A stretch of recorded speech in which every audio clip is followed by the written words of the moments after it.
The wide plains of the Arizona Territory stretched endlessly around Ethan Cole's lonely ranch. Years of hard work had shaped him into a quiet man. He spoke little, trusted few, and lived alone, believing that solitude was easier than carrying the weight of loss again. One afternoon, while riding near the hills, Ethan noticed an elderly Apache woman struggling to gather firewood. Her hands trembled, yet she refused to give up. Without hesitation, Ethan dismounted and gently took the heavy bundle from her. He walked beside her to a small camp hidden among the rocks. She watched him carefully, measuring his actions. When they arrived, she nodded in quiet gratitude and offered him water. Ethan accepted, sitting silently as the wind whispered around them. The old woman spoke slowly in broken English. She asked about his life, his ranch, and why he lived alone.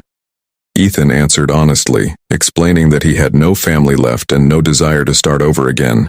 The woman studied him for a long moment, then said, "I hear you have no wife." Ethan gave a small, awkward smile.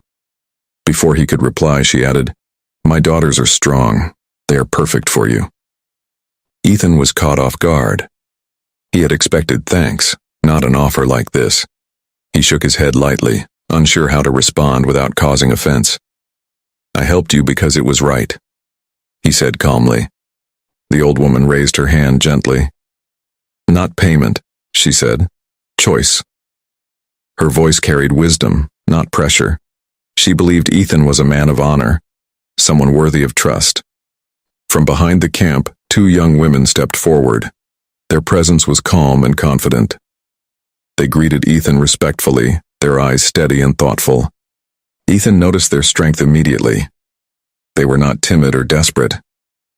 Instead, they carried themselves with dignity, as if they were offering partnership, not asking for rescue. Over the next few days, Ethan returned to the camp, bringing small supplies. In return, the daughters helped him with work at his ranch, repairing fences, tending animals, and organizing supplies. The once quiet and empty ranch began to change.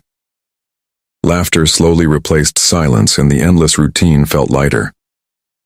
Ethan found himself looking forward to each day in a way he hadn't in years. Evenings were spent by the fire, sharing stories of the past. The sisters spoke of their struggles and their hopes. Ethan listened more than he spoke, but for the first time, he felt understood. The loneliness he had built around himself began to fade. The presence of others reminded him that life did not have to be lived alone. One evening, the old woman visited the ranch. She looked around at the growing life and smiled. "You see now," she said softly, "you do not have to be alone." The daughters spoke honestly. "We do not ask to be taken," one said. "We ask if you want to build something together." Their words were simple but powerful. Ethan looked at the land, then at them. He realized that what they offered was not obligation, but companionship, something he had denied himself for too long. He nodded slowly. "We build together," he said. It was not a promise of ownership, but of partnership.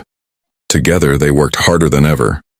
The ranch grew stronger, and so did their bond. Challenges still came, but they faced them side by side. The once lonely ranch was now filled with purpose and warmth. Where there had been silence, there was now connection.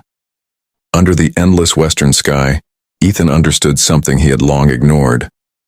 Sometimes life changes not through great events, but through small acts of kindness that open the door to something greater.